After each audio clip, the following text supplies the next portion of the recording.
Buenas noches. Buenas noches, jóvenes.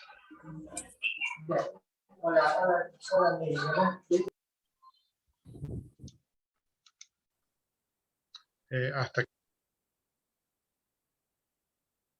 y sus dos nombres en el chat para registrar su asistencia, y también recuerden de que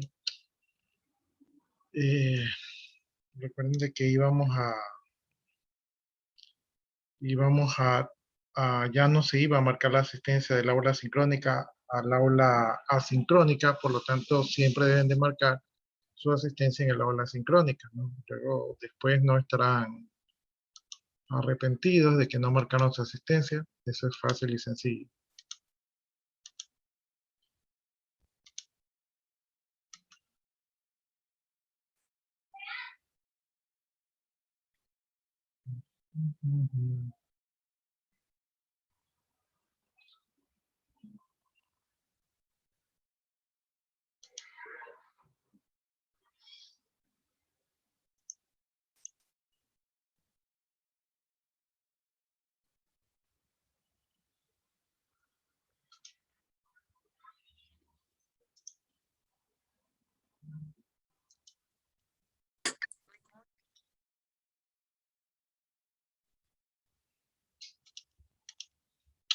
Ya está aquí. Creo que ya están conectados la mayoría. Revisando el aula virtual.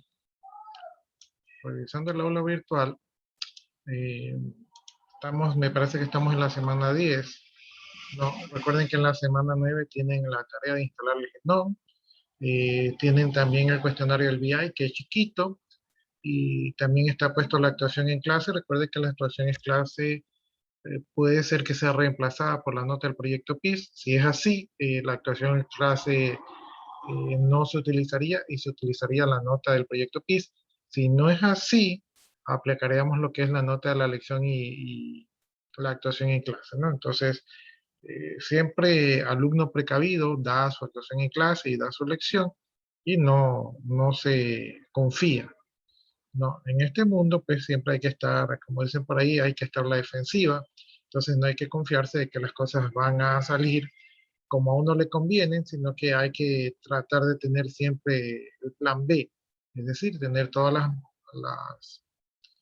los puntos cubiertos para no llevarse después sorpresas desagradables y después estar arrepentidos queriendo regresar el tiempo para hacer esas actividades, ¿no? En la semana número 10 les puse la práctica de proceso, donde se hace todo lo que hicimos en proceso. Ahí está todos los puntos, me parece que la última clase los revisamos, y que se ve así como que, oh, son muchas cosas, pero creo que nosotros lo hicimos en 10 minutos, entonces, sí, no es nada del otro mundo. Bien, entonces, déjenme ver dónde nos quedamos. Déjenme ir abriendo la máquina virtual que no la he abierto, y eso es lo que demora.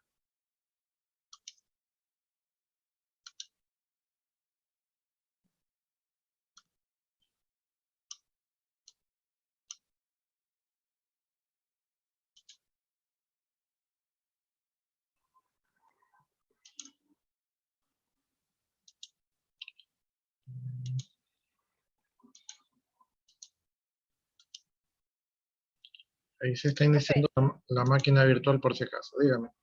Buenas noches, disculpe, ¿algún otro comando para poder crear el segundo terminal?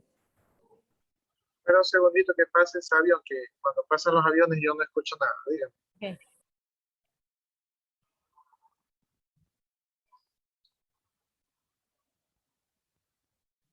Sí, ahora sí les escucho. Ya, le preguntaba que si algún otro comando para ejecutar el segundo proceso en el terminal, o sea, en el segundo terminal. Porque usted dijo que era control A7, F2. Ya, pero el momento que yo hago eso, como que se me va el acceso al internet. Se me cuelga la página. Como que no me coge. Recuerde que usted tiene 6 terminales, entonces si control Alt F2 está asociado con alguna otra operación de la computadora, cosa que lo veo muy raro, podría utilizar control Alt F3 para a abrir el terminal número 3, o control al F4, o control al F5, y hasta control al F6, ¿sí? Y Ah, ya, ok. dependiendo de su versión de Linux, si usted presiona control al F7, en algunos casos entra a ambiente gráfico, ¿sí? Ah, ya. En este caso, como está instalado el GNOME, a lo mejor con control al F7 ingresa ya al ambiente gráfico. Entonces el F7 es reservado para ambiente gráfico. Ok, gracias.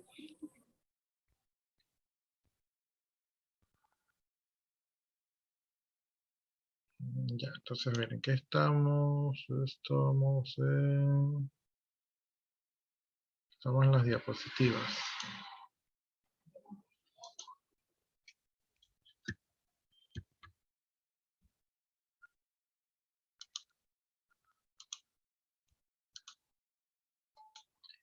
Ya, entonces, a ver, espera, creen que no era ese.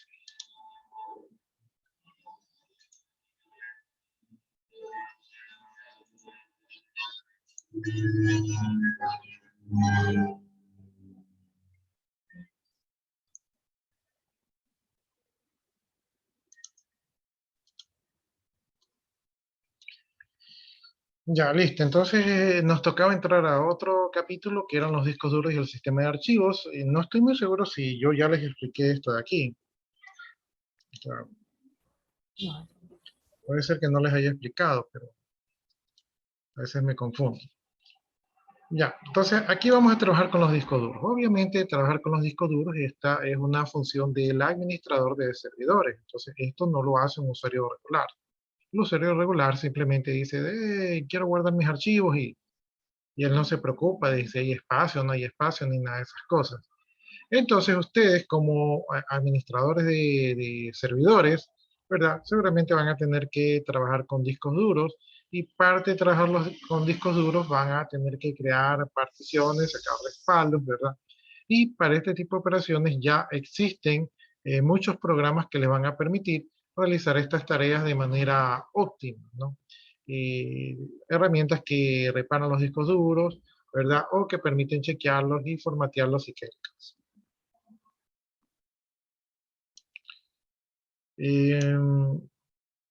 No sé si a ustedes les expliqué esto. Si ya les expliqué, me corrigen para no explicarles de nuevo.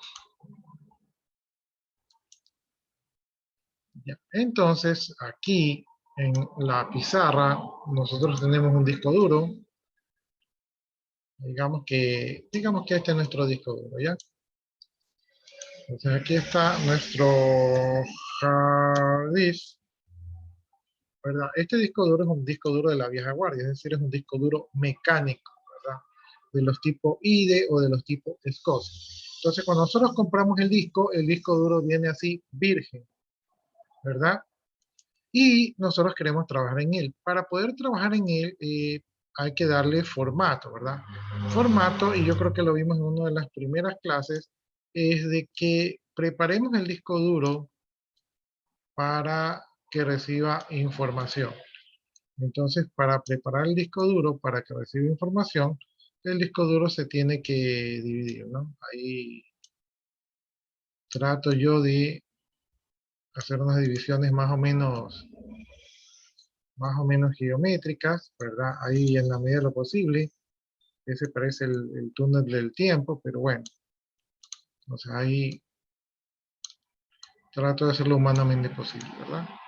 Ya, entonces el disco duro se divide, ¿verdad? En esas de allí son las pistas, ¿verdad? Y también el disco duro se divide en sectores y se divide así porque allí se va a guardar la información, ¿no? Entonces, el disco duro se divide en pistas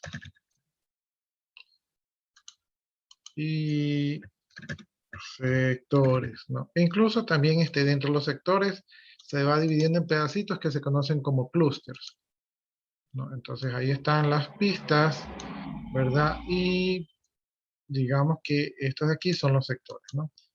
Entonces las pistas es todo el círculo y el sector es el pedazo cortado del círculo. Y dentro de esos sectores se dividen también en clúster, que son como quien dice pedacitos de código, perdón, pedacitos de espacios que va a permitir guardar la información, ¿no? Entonces, esto de aquí, este proceso de crear pistas y sectores, se conoce como formateo. ¿Ya? Entonces, cuando ustedes formatean un disco, lo que realmente están haciendo es crear, no sé cómo señalarlo, crear todas las pistas y los sectores. ¿Sí? Entonces, cuando hablamos de formatear, se crean las pistas y los sectores. Y esto es para que pueda guardar la información. Entonces, estas pistas y sectores tienen un formato. Por ejemplo, si tengo más pistas o tengo más sectores, ¿verdad? Eso y corresponde a un formato. Y ese formato lo da el sistema de archivos, ¿no? Entonces, aquí está el sistema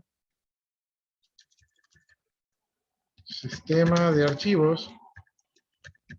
El sistema de archivos que yo elijo, ¿verdad? Es el que me va a decir cómo voy a colocar esas pistas y esos sectores, porque esos pueden ser variables de un sistema de archivos a otro, ¿no? Y entonces es así como yo voy a poder trabajar con este disco duro. Pero aparte de eso allí, aparte de todo eso que hemos hablado, resulta que de repente yo no quiero trabajar con todo el disco duro, sino que quiero trabajar con una parte del disco duro, ¿no? Quiero hacer un manejo, digamos,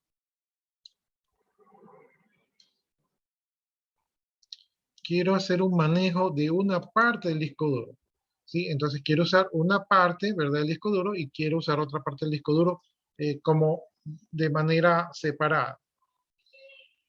De tal manera que yo tengo todo ese globo, es un disco físico, ¿sí? Pero también puedo tener discos lógicos.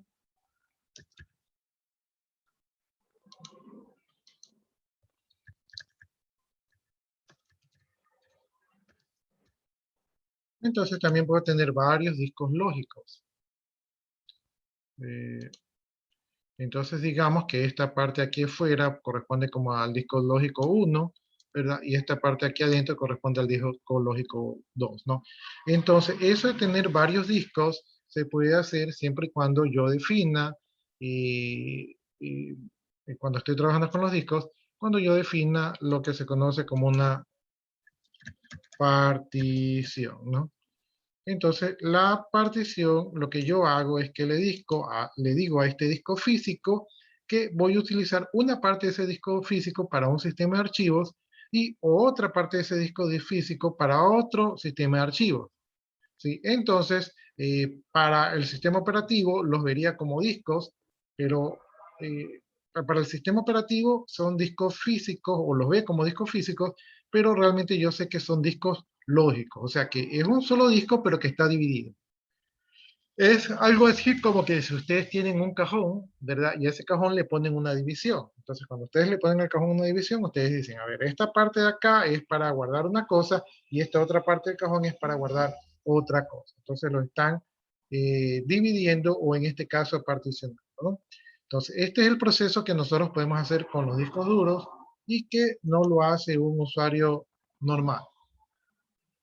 No sé si hasta ahí tienen alguna inquietud, pregunta.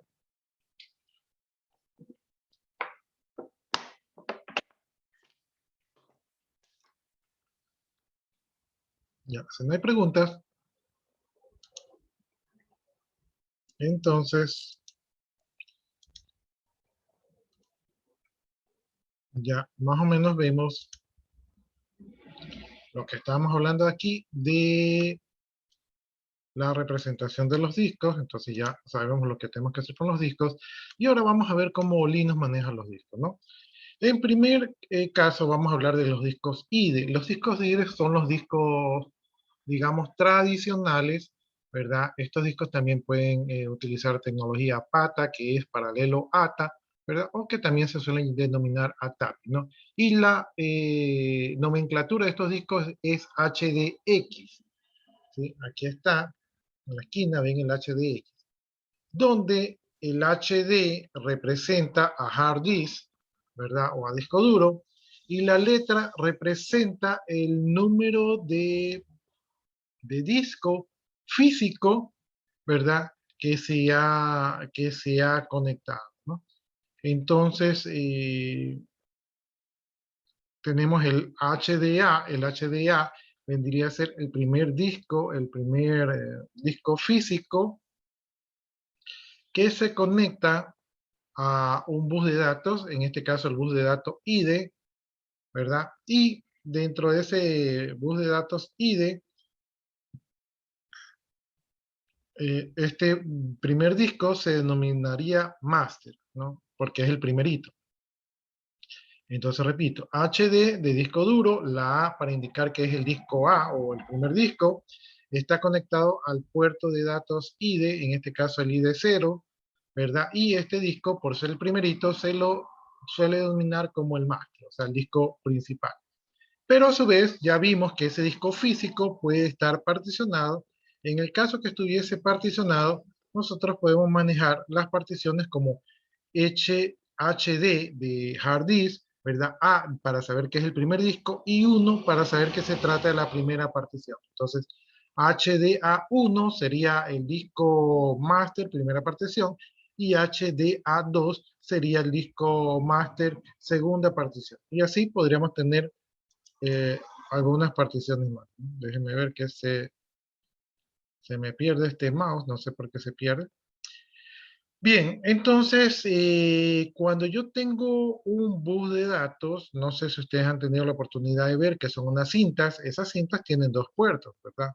Entonces, en el mismo disco IDE o en el mismo puerto de conexión de discos denominado IDE, que en este caso el primer bus de datos se denominaría IDE 0, ¿verdad? Allí mismo puedo conectar otro disco duro, en este caso el HD para indicar que es un disco duro, el B quiere decir que es otro disco duro físico y como se conecta en el mismo bus de datos, en el mismo ID0, ¿verdad? Pero al final, para los que han visto esa cinta de datos, entonces este disco se denomina el esclavo, ¿no? El primero es el máster o el maestro y el segundo es el esclavo, ¿no? Y con la denominación HDB, ¿verdad? Ya sabemos que se trata de otro disco físico, pero que puede estar conectado en el IDE 0, porque en los puertos IDE se pueden conectar dos discos duros, ¿no?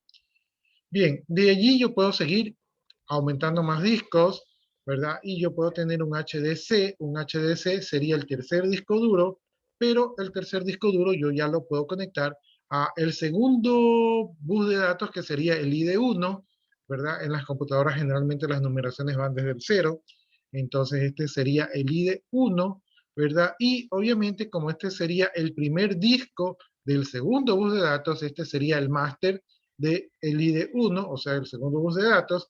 Y si yo conecto un cuarto disco, este sería el HDD, ¿verdad? Para indicar que es el cuarto disco, obviamente lo conectaría en el IDE1, porque el IDE1 puede tener hasta dos discos, y este disco vendría a ser el esclavo, ¿no? Entonces, generalmente, pues yo podría tener una computadora con 4 discos duros de la tecnología IDE, y así podría seguir creciendo según el número de controladores IDE o puertos IDE que tenga la tarjeta madre, ¿no? Entonces, el número de discos va a ir en función de los puertos IDE, ¿verdad? Que yo tenga disponibles en la tarjeta madre. Aparte de eso, yo también voy a tener otros slots PCI, ¿verdad? Estos son otros puertos que están allí en la computadora.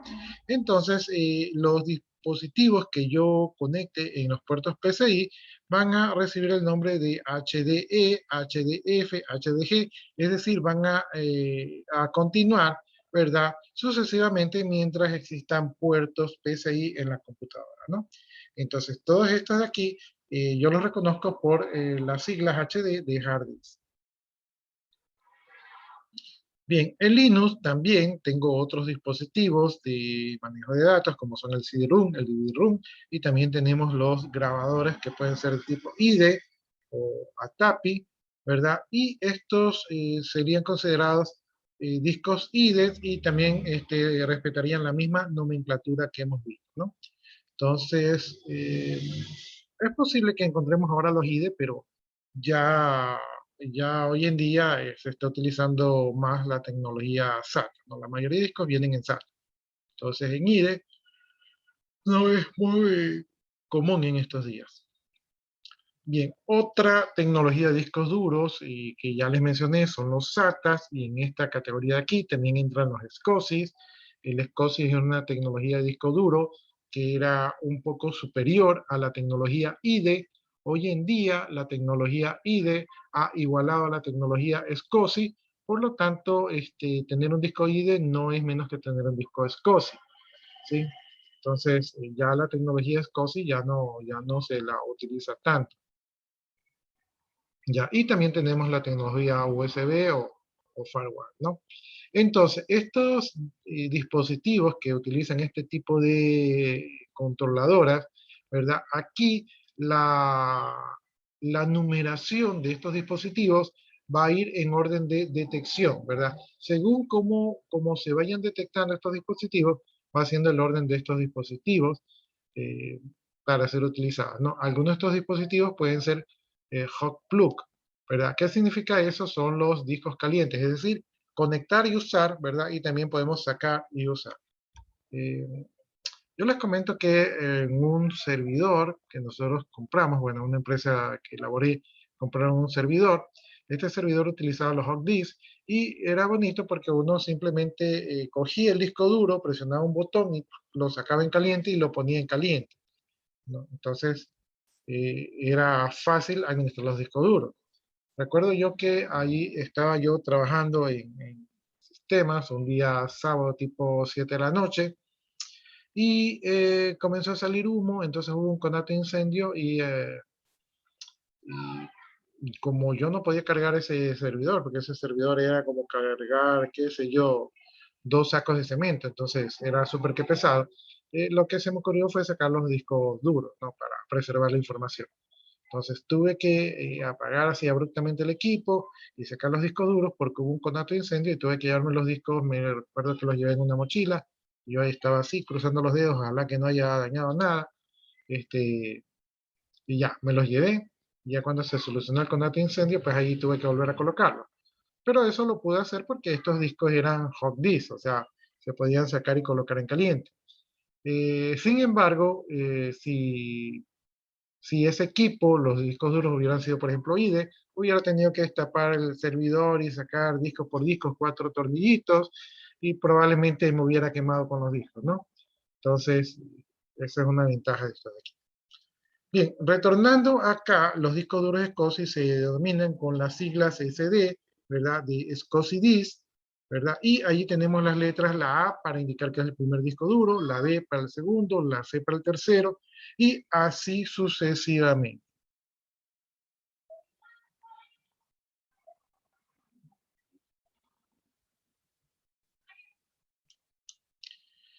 Ya, entonces aquí nos indica que para ciertos dispositivos especiales como el CD-ROM, el DVD, el HD DVD, el Blu-ray, ¿verdad? Y grabadores asociados, estos no suelen llevar el mismo nombre que la tecnología SCSI, sino que estos lectores suelen llevar la abreviatura SRX, donde SR0 sería el primero encontrado, SR1 el segundo, y así sucesivamente, ¿no? También podemos encontrar los nombres de SCD0, SCD1, ¿verdad? Eh, el C, el C no recuerdo de por qué sería, ¿no?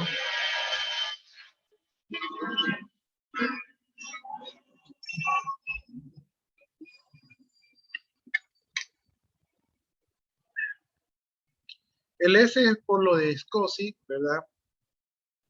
El C, la verdad que no recuerdo por qué, ¿no? Pero podemos encontrarlos como SCD0, SCD1, ¿verdad? Y también podemos encontrar vínculos simbólicos. Recuerden ustedes que los vínculos simbólicos son como los accesos directos en Linux. Entonces, con los símbolos simbólicos, con los vínculos simbólicos, nosotros podemos tener un nombre reconocido como otro nombre. Porque ustedes saben que si el programa se llama Excel, ¿verdad? Ustedes pueden tener un acceso directo que diga acceso a Excel, ¿no? Entonces pueden cambiar un poco el nombre. Entonces, así los podemos encontrar como SR0, SR1 y así sucesivamente, según los diferentes lectores que se necesitan.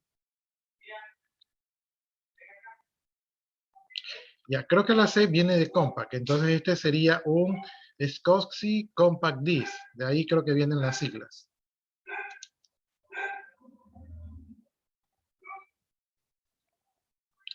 Ya, una vez que ya sabemos esto un poquito de la nomenclatura de Linux, pues entonces ahora nos toca formatear el disco duro o el dispositivo de datos, ¿no? Como yo ya les expliqué, formatear es preparar el disco para que reciba la información y esta información obviamente tiene que tener un formato, ¿no? ¿Qué más? Ya, entonces el formateo sirve para crear el sistema de archivos que vamos a utilizar en el disco duro. Si ustedes recuerdan, los sistemas de archivos de un sistema operativo a otro no suelen ser compatibles. Es por eso que cuando ustedes tienen un disco duro de Linux y lo tratan de leer en Windows, pues Windows no lo reconoce y viceversa. Para poder reconocerlos necesitan un software en medio que puede interpretar a ambos sistemas de archivos y pueda servir de intérprete, ¿no? Entonces, de manera nativa, ni Windows lee a Linux, ni Linux lee a Windows, porque pues no se llevan y no quieren llevar. Son como hermanos peleados que no quieren escuchar lo que dice el otro, ¿no? Bien, cuando nosotros creamos el formateo y creamos el sistema de archivos, también estamos creando una pequeña base de datos de los metadatos. Los metadatos son datos sobre los propios datos, ¿no? Entonces, algunos de los metadatos, o mejor dicho, en general, los metadatos de todos los sistemas de archivos se parecen porque cogen la misma información, pero que se parezcan o que sean similares no significa que sean iguales, ¿no? Es algo así como, por ejemplo, un carro Chevrolet tiene los mismos elementos que un carro Ford, pero los repuestos del Chevrolet no le dan a los repuestos del Ford, porque son, por ahí tienen sus pequeñas diferencias, ¿no? Entonces, asimismo los metadatos dentro de los diferentes sistemas de archivos tienen la misma información, pero no pueden trabajar juntos porque no son exactamente iguales. Entre los metadatos más comunes tenemos los permisos, es decir, que se guardan en el sistema de archivos los permisos que se tienen sobre los recursos, y en este caso los recursos generalmente son archivos, ¿no? Entonces, se guardan los permisos sobre los archivos. También se guardan las últimas fechas de acceso y modificación que tuvieron esos recursos o archivos. También se guarda quién es el propietario, ¿verdad? O cuál es el grupo propietario de ese recurso o archivo. También se guarda el tamaño del archivo. Se guarda el número de bloques utilizados para almacenar los archivos. Los números de bloques son medidas de espacio, ¿sí? Eh, en Linux se utilizan los bloques, en vez de utilizar los bytes, los megabytes, los kilobytes, los gigabytes, ¿verdad? Aquí se usan los bloques. Los bloques son una agrupación de más o menos, creo que puede ser de 500 o de 1000 kilobytes, ¿verdad? Entonces, en vez de utilizar, se utilizan para no utilizar tantos ceros, ¿verdad? Entonces se utiliza el bloque como una unidad de medida y estos bloques pueden ser configurados, o sea, puede ser cambiado su tamaño. A veces esto va en función del performance y de la utilización del disco duro. Entonces yo puedo hacer los bloques más grandes o más pequeños dependiendo de mi necesidad en particular, ¿no? Entonces no son estándares. Entonces los bloques son una unidad de medida de espacio que ocupan.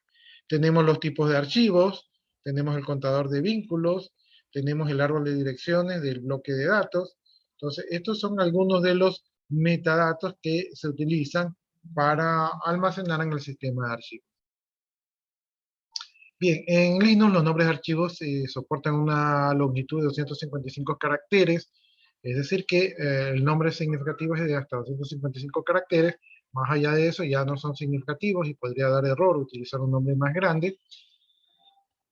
Aquí se manejan las extensiones, pero no es relevante, ¿verdad? En Windows, por ejemplo, una extensión .exe es un archivo ejecutable, una extensión .word es un archivo de Word, ¿verdad? Pero aquí las extensiones no definen el tipo de archivo, ¿sí? Entonces se utilizan como para poder clasificarlos, pero no es algo vital, ¿no? Entonces simplemente la extensión es simplemente como un separador para poder clasificar los nombres según su contenido, pero no es tan crítico como en Windows, ¿no? En Windows ustedes un documento de Word, el punto .doc, le ponen la extensión XLS y entonces Windows cree que es un archivo de Excel. Acá no ocurre eso porque no es tan determinado. Bien, ¿cuál es el sistema de archivo de Linux? El sistema de archivo de Linux que suelo utilizar es el ext2. Este fue el sistema de archivos tradicional de Linux. Sin embargo, después de un determinado tiempo, esto de aquí evolucionó al ext3, que este es el Tree Extended File System, ¿verdad?, de Linux. Esto fue a partir de 1999. Y este sistema de archivos, el número 3 es compatible con el número 2. Es decir, que los archivos del 2 se abren también el 3, ¿verdad? Entonces hay compatibilidad.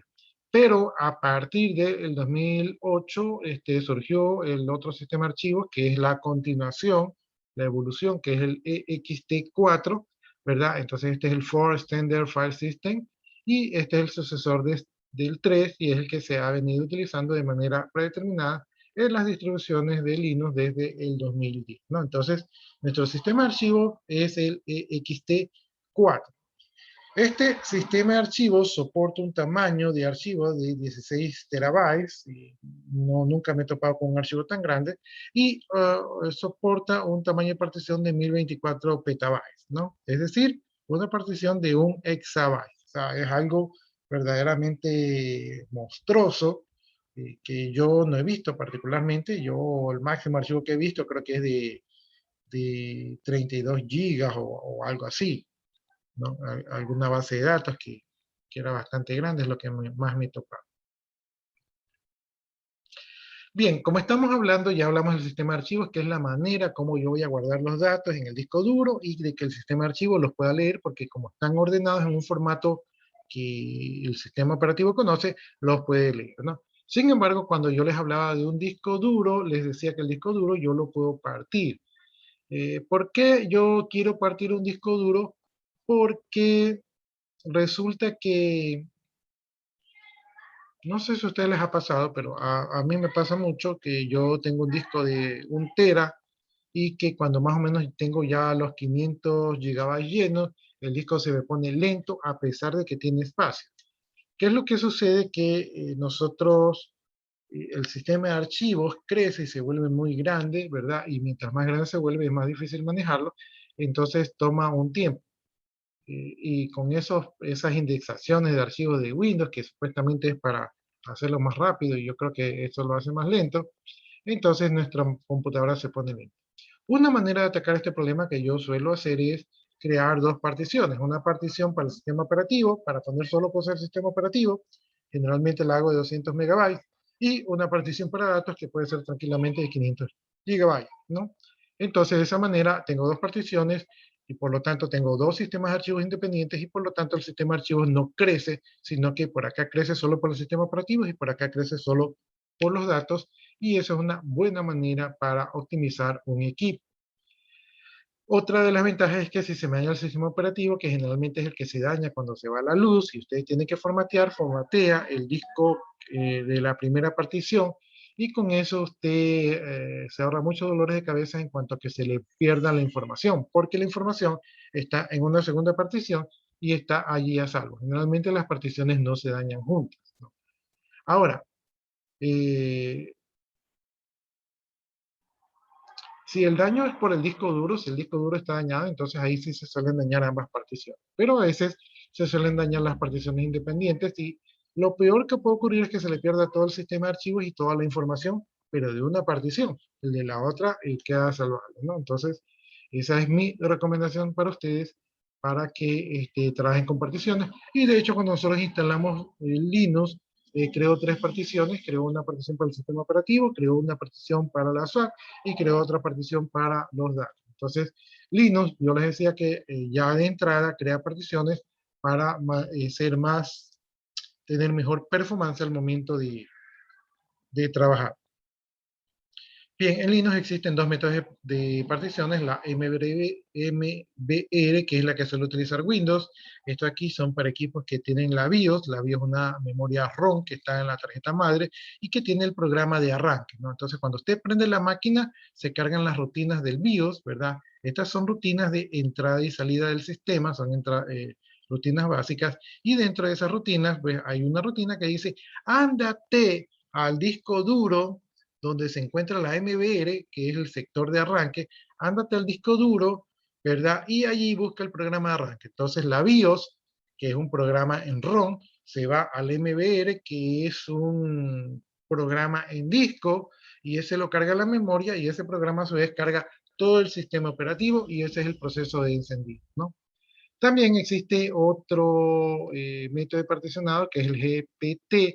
Estos son para los equipos basados en tecnología UEFI, ¿verdad? Y estas son compatibles con las BIOS, pero no al inverso, ¿no? Es decir, que el UEFI puede trabajar con MBR, pero los BIOS no pueden trabajar con tecnología UEFI, ¿no?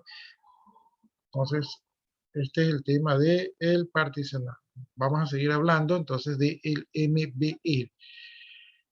Esta partición está en una parte específica del disco. Cuando yo recién ingresé en las computadoras, habían unos virus que dañaban el MBR y hacen que se pierda toda la información. O sea, no tenían que dañar todo el disco duro, sino que se iban al MBR, lo borraban y con eso se perdía toda la información.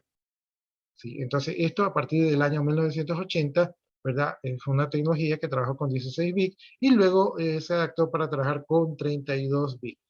Eh, los particionados se utilizan en la mayoría de discos duros, pero la tecnología basada en UEFI, ¿verdad? Son para los nuevos sistemas operativos que trabajan con discos, ¿verdad? De 2 terabytes o superiores, ¿no? Entonces, para poder trabajar con discos más grandes, como son los de los actuales momentos, tendríamos que utilizar la tecnología UEFI. Bien, ¿cómo trabaja el MBR? Por cierto, MBR es el Master Box Record, ¿verdad? O registro de boteo maestro, ¿verdad? Esto está en una zona arranque, tiene un tamaño de 512 bytes, o sea, un tamaño bastante pequeño. Y esos primeros 446 bytes, hay una rutina o programa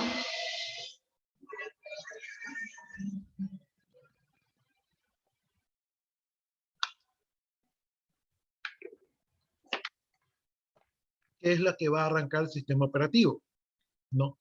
Desde la partición activa, ¿no? La partición activa es que yo tengo un disco duro y yo tengo varias particiones allí con varios sistemas de archivos, pero yo tengo que decirle o tengo que poner al MBR cuál es la partición que tiene el sistema operativo, ¿sí? Entonces yo tengo que indicarle, ¿verdad?, cuál es la partición activa. La partición activa es la partición que va a tener el sistema operativo. Ya, entonces aquí tenemos un formato, un MBR, aquí tenemos los primeros espacios, ¿verdad? Aquí tenemos 446 bytes y aquí tenemos un pequeño programita conocido como group, ¿verdad? Que es el que ayuda a levantar el sistema operativo. Y por acá tenemos 64 bytes que está destinado a la tabla de particiones. La tabla de particiones es la estructura de los archivos, cómo se están guardando en el disco duro, ¿no? Entonces, esta es una parte muy importante de los discos duros. Ya hoy en día se sacan copias del MBR, cosa que si se daña el MBR, está la copia de respaldo para poder recuperar y que no se pierda toda la información.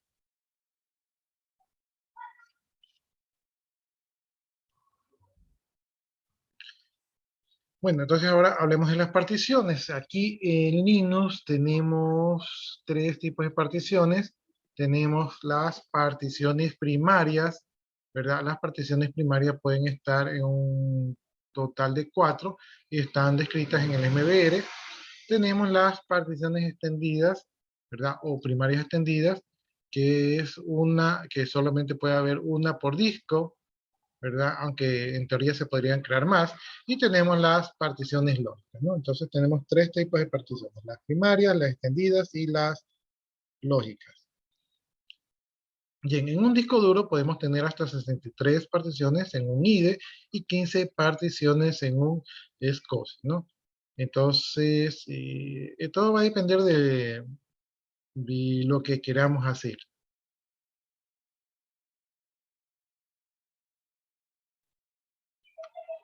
Entonces, ahí nos menciona un poco de restricciones que podremos encontrarnos según la tecnología que se esté utilizando en ese momento. Por lo general no vamos a necesitar crear tantas particiones, con una, dos, máximo tres suficiente. ¿Sí? Como les decía yo, las particiones es como para tratar de sacar un poco de ventaja en la organización. Bien, las particiones se numeran del 1 hasta la n, donde n es un número que podría llegar a ser 15 o 63, según en la controladora de disco que estemos utilizando, IDE o SATA o SCSI.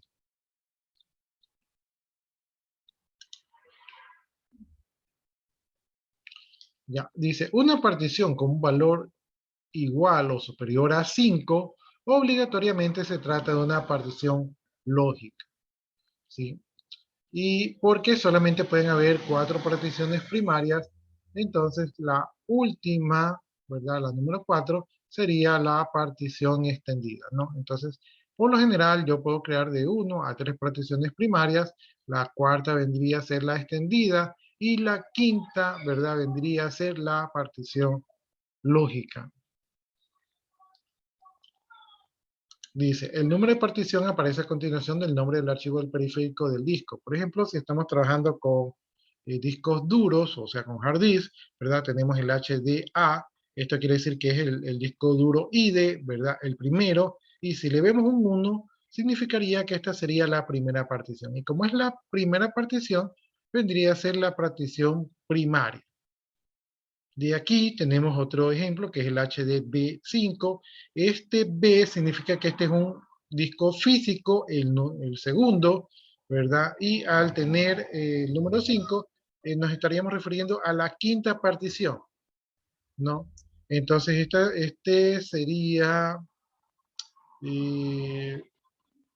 sería la primera partición lógica, el quinto sería la primera partición lógica del segundo disco IDE.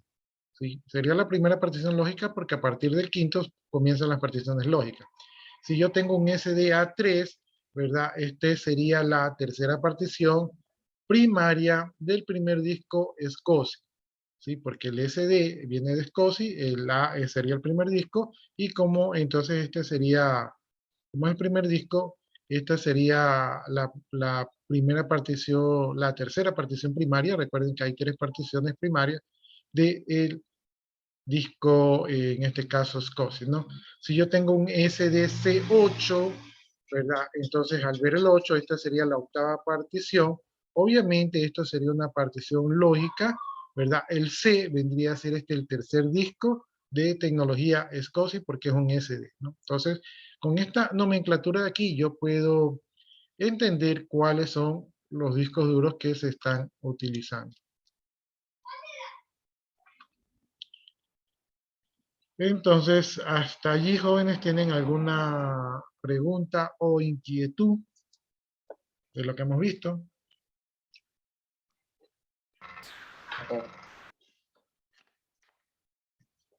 Ya. Si no hay preguntas, inquietudes, dudas, quiere decir que todo está claro. Y ahora vamos a ver herramientas para trabajar con esas particiones, ¿no? Ya, tenemos muchas herramientas. Tenemos, por ejemplo, el FDIS, ¿verdad? También tenemos el CFDIS, tenemos el SFDIS, tenemos el Partec, también tenemos el GDIS. Y también existen muchas herramientas gráficas que podemos instalar para poder trabajar con las particiones, ¿no? Entonces, herramientas hay bastantes. Conozcamos algunas de ellas. El FDIS dice que es la más antigua. Esta la encontramos también en Linux y es la más utilizada, ¿verdad? Porque es obviamente es la más antigua, ¿no? Entonces es la que más se conoce. Este FDIS de aquí que encontramos en Linux no tiene nada que ver con el FDIS de Microsoft. Lo único que tienen en común son los nombres, ¿sí? Pero son diferentes, ¿no? Entonces, el FDIS se basa en menús y atajos textuales. Entonces, es un menú, ¿verdad? En modo texto. ¿sí? En modo línea de comando, entonces no es amigable. Tenemos el CFDIS, este aquí es un poco más visual, ¿verdad? Y trabaja con las flechas direccionales, permite las mismas operaciones que el FDIS, pero es más fácil manejo. Es algo así como el Process Status, o sea, el PS y el TOC. Sí, entonces el TOC es así más bonito, entonces así mismo el CFDIS es más bonito y es más amigable. Tenemos el SFDIS, dice que este funciona de manera opcional y de forma interactiva y es un poco más complicado, pero es más preciso en su manejo, ¿no? Entonces esa sería otra opción. Tenemos el parte, que el parte permite operaciones muy avanzadas de particiones como su redimensionamiento, ¿verdad? Aparte de eso presenta una interfaz interactiva, es decir, con intérprete de comandos y también puede atender script. Es compatible con GPT, pero también hay en el mercado, dice, interfaces gráficas de parte, ¿verdad? Como puede ser el Qt parte o el GPT o el GP parte, ¿verdad? Y también tenemos el GDIS. El GDIS dice que es el equivalente del FDIS, pero para GPT. Entonces, estas son algunas de las herramientas que nosotros podemos utilizar para trabajar con particiones en línea, ¿no? Bien, entonces aquí tenemos el FDIS. Dice que con este FDIS vamos a poder crear, redimensionar, cambiar, eliminar, mover o cambiar particiones usando el menú que nos brinda de aquí.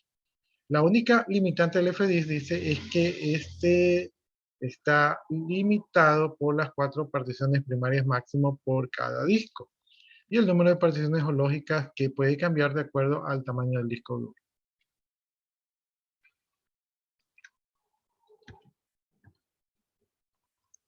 Creo que no estoy compartiendo.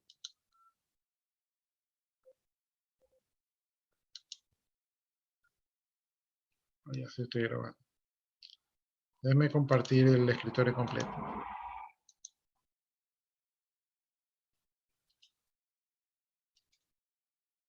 Ahí estamos en nuestra máquina virtual. Entramos allí. Ya estas operaciones aquí, dudo mucho que lo puedan hacer en Termus. Entonces aquí sí van a requerir su máquina virtual.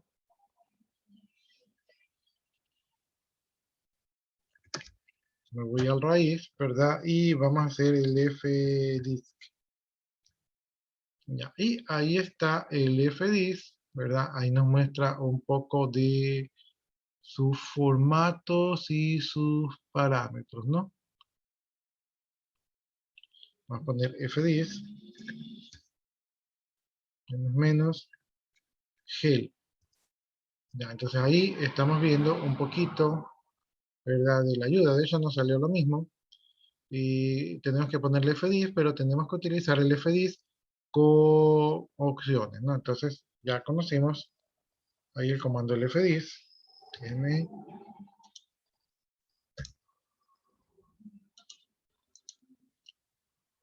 Ya. Entonces, dice que si utilizamos fdisk con el parámetro "-l", ¿verdad? Nos va a permitir ver todas las particiones existentes en nuestro sistema de archivos.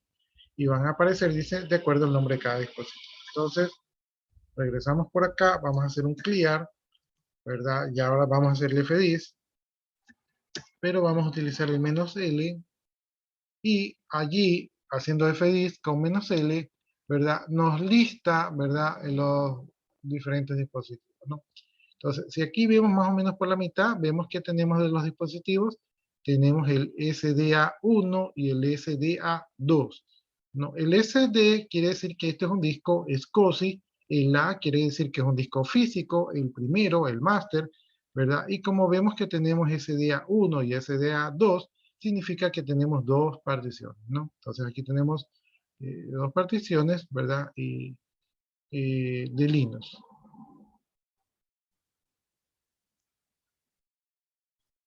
Ya, aquí arriba nos aparece la información del disco duro físico, ¿no? Aquí tenemos un SDA únicamente, entonces dice que tenemos un disco de 8.589 megabytes, es decir, de aproximadamente 8 gigas. ¿Qué más? ¿Qué más?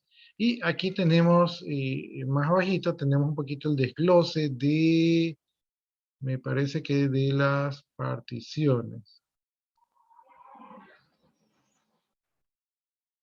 Ya, miren, parece que tenemos una partición de 6.652 megabytes, ¿verdad? Ese está destinado para el RUC, según vemos aquí, por la etiqueta. Y también tenemos por acá otra partición de 859 megabytes, ¿verdad? Casi un giga, que está destinado para la SWAC, ¿no? Entonces, el sistema que tenemos aquí, ¿verdad? Este de aquí es para la SWAC y este de acá es para el RUC, el raíz.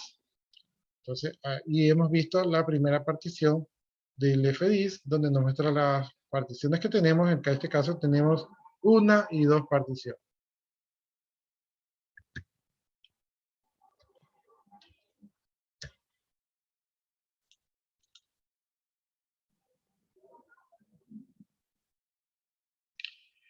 Ya, entonces aquí tenemos un ejemplo donde nos hace un F10 menos L. Entonces aquí podemos ver que en el ejemplo, ¿verdad? Si nos vamos a lo más importante, tenemos aquí el SDA1, el SDA2, el SDA3. Entonces aquí tenemos tres particiones, donde en este caso la número 3 es la SOA, ¿no? Entonces en el ejemplo tenemos dos particiones. Por cierto, déjenme cambiarme un ratito a la carpeta DEP, ¿verdad? Voy a hacer un list. Y aquí en la carpeta D veo que aquí están el SDA, que es el disco duro A, el SDA1, el SDA2. Entonces, aquí están, ¿verdad? En la carpeta D, para ver los dispositivos, veo que tengo los discos duros como dispositivos, ¿no? Entonces, ahí estamos viendo algo que vimos en el primer parcial.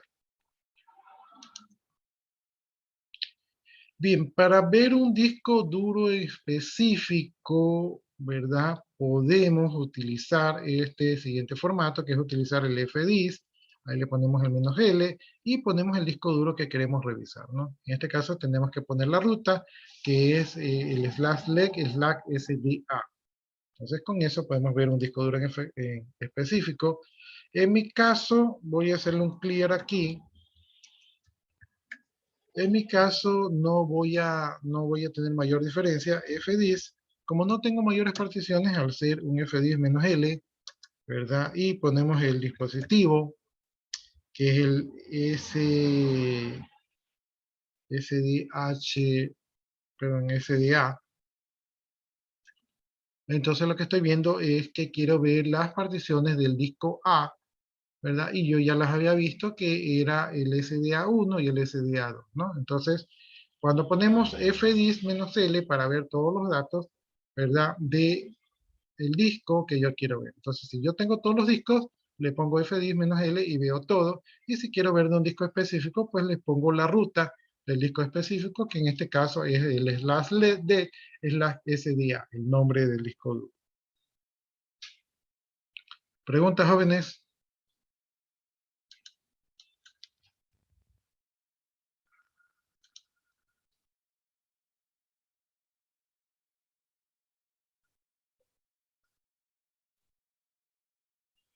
Ya, si yo quiero ver todas las opciones, dice que simplemente tengo que poner el nombre del disco.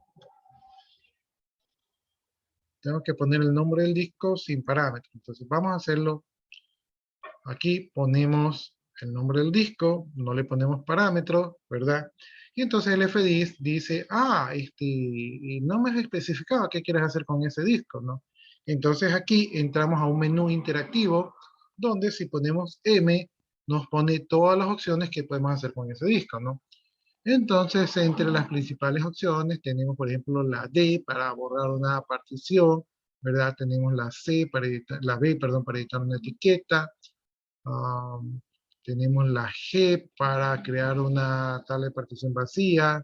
Tenemos la L para listar los números de particiones. Tenemos la N para crear una nueva partición, ¿verdad? Y así sucesivamente. Entonces, en este caso va a poner la Q para salir sin salvar los cambios. Entonces, ahí salí sin salvar. No sé si tienen alguna pregunta, jóvenes. preguntas, inquietudes.